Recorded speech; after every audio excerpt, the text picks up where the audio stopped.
तो आज हम अपने चैनल के एक कमेंट से इंस्पायर होकर आपके लिए कैंडलस्टिक साइकोलॉजी पर वीडियो लाए हैं। अब कैंडलस्टिक पैटर्न्स या चार्ट प्राइस एक्शन का एक बहुत इंपॉर्टेंट हिस्सा है। सबसे मेन चीज कैंडलस्टिक पैटर्न्स की यही है कि इसको देखकर आप बता सकते हैं कि उस मोमेंट उस इंस्टेंट सेलर्स और बायर्स में से कौन कंट्रोल में है, कौन प्राइस को कंट्रोल कर रहा है, जो कि आपको ट्रेडिंग डिसीजंस लेने में काफी हेल्प कर सकती है। और आज हम इसी कैंडलस्टिक पैटर्न्स के बारे में देखेंगे।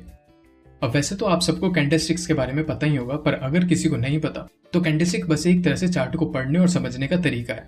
और ये मुने हिसाहुमा नाम के ट्रेडर ने जापान में ओरिजिनेट किया था।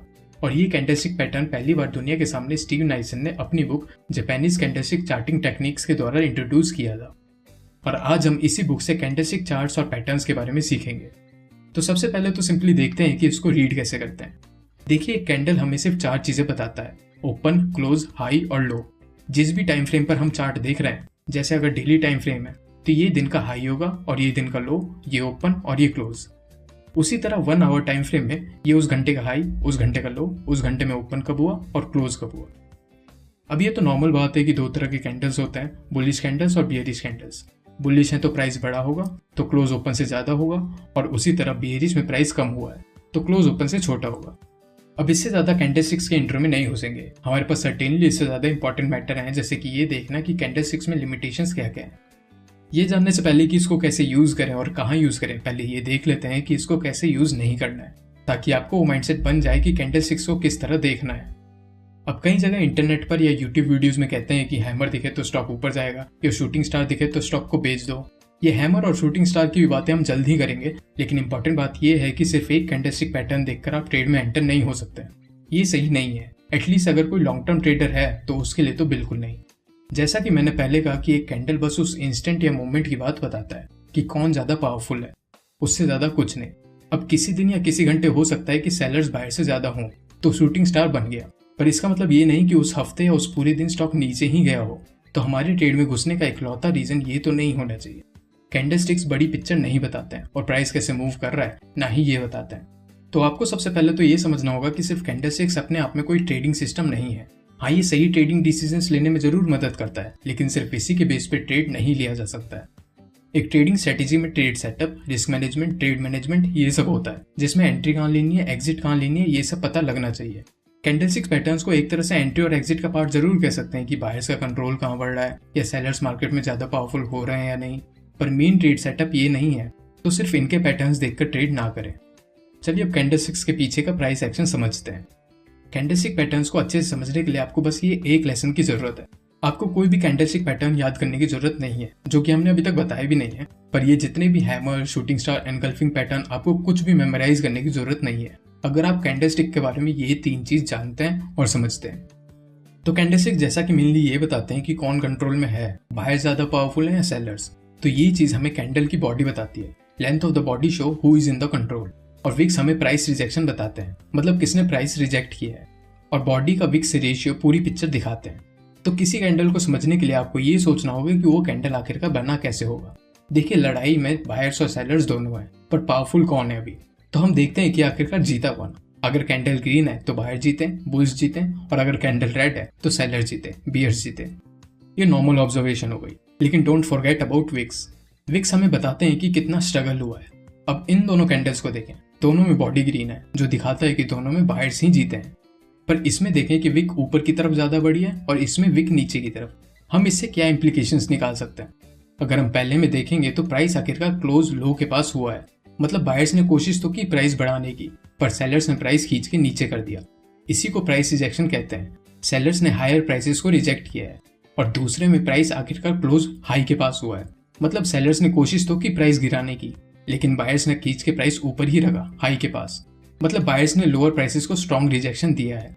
तो पहले और दूसरे में दोनों में बायर्स पावरफुल रहे हैं सेलर से, पर पहले में वीक बाइंग पावर है और दूसरे में स्ट्रॉन्ग बाइंग पावर। तो हमारा डिसीजन कैसे होना चाहिए?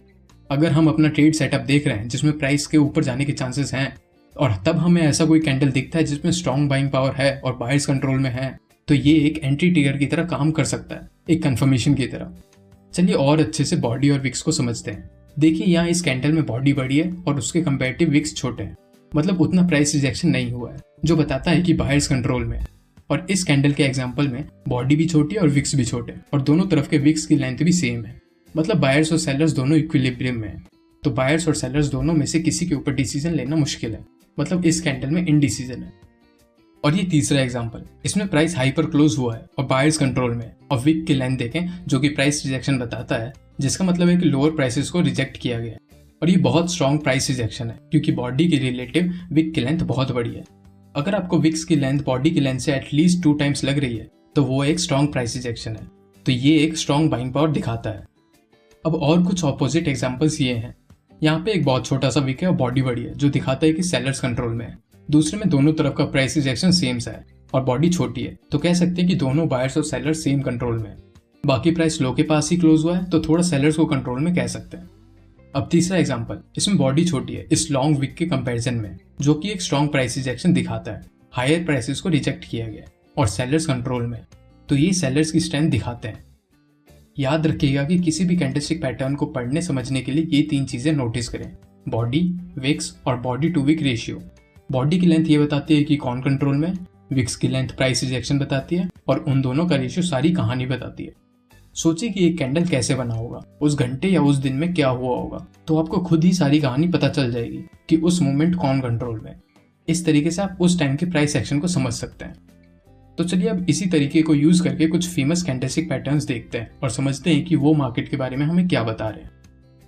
बुलिश एनगल्फिंग पैटर्न, ये बुलिश एनगल्फिंग पैटर्न है। आप इसमें देख सकते हैं कि पहले दिन प्राइस हाई के पास ओपन हुआ और फिर सेलर्स ने प्राइस को एकदम नीचे लो ऑफ द डे के पास ढकेल दिया, और अगले दिन प्राइस एक गैप डाउन के साथ ओपन हुआ और बायर्स आए और वे प्राइस को एकदम ऊपर ले गए वापस से, पिछले हाई से भी ज्यादा।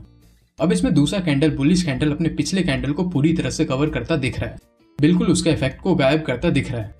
इसी को एनगल्फ करना कहते हैं, कवर करना, इसलिए इसका नाम बुलिश एनगल्फिंग पैटर्न है। तो इसे बुलिश रिवर्सल पैटर्न कहते हैं क्योंकि एक तरह से ये दिखाता है कि प्राइस एक तरह से बढ़ने वाला है और उस मोमेंट बायर्स कंट्रोल में, क्योंकि उन्होंने प्राइस को एकदम लो से हाई तक चढ़ा दिया, और ये जितना बड़ा होगा उतना ज्यादा अच्छा होगा। अब इसी पैटर्न के सिमिलर पर एक बिल्कुल उल्टा पैटर्न देखते हैं, बेरिश एनगल्फिंग पैटर्न। अब ये mainly same bullish engulfing pattern की तरह दिखता है, बस यहाँ कैंडल्स इंटरचेंज हो गए हैं। इसमें पहले दिन प्राइस लो के पास ओपन होता है और फिर बायर्स एकदम उसको खींच के हाई पर क्लोज कर देते हैं।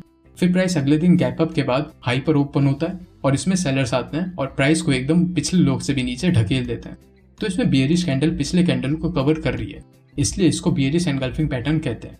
ये बेयरिश रिवर्सल पैटर्न है और इसमें मोमेंटरली सेलर्स कंट्रोल में।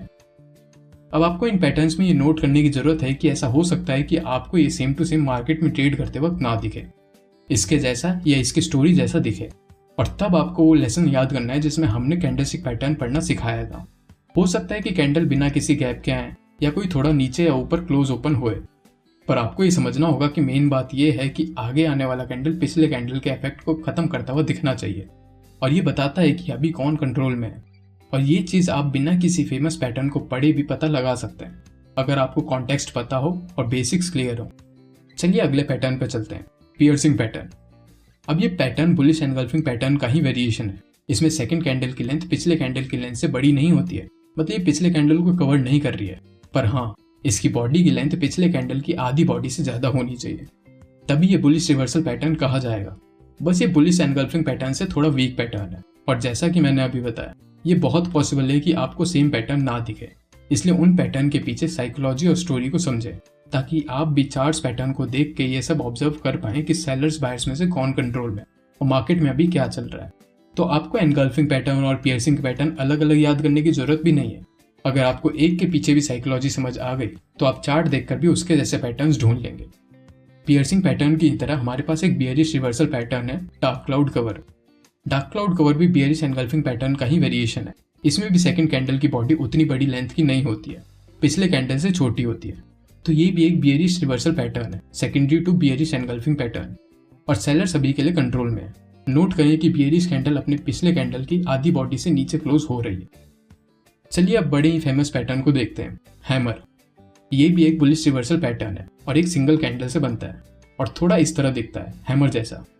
इसमें क्या होता है कि प्राइस यहाँ ओपन हुआ और सेलर्स आ गए और प्राइस को एकदम लो पर ले गए, और फिर बायर्स आए, बुल्स आए और फिर प्राइस को फिर से एकदम ऊपर ले गए और हाई पर क्लोज करवा दिया।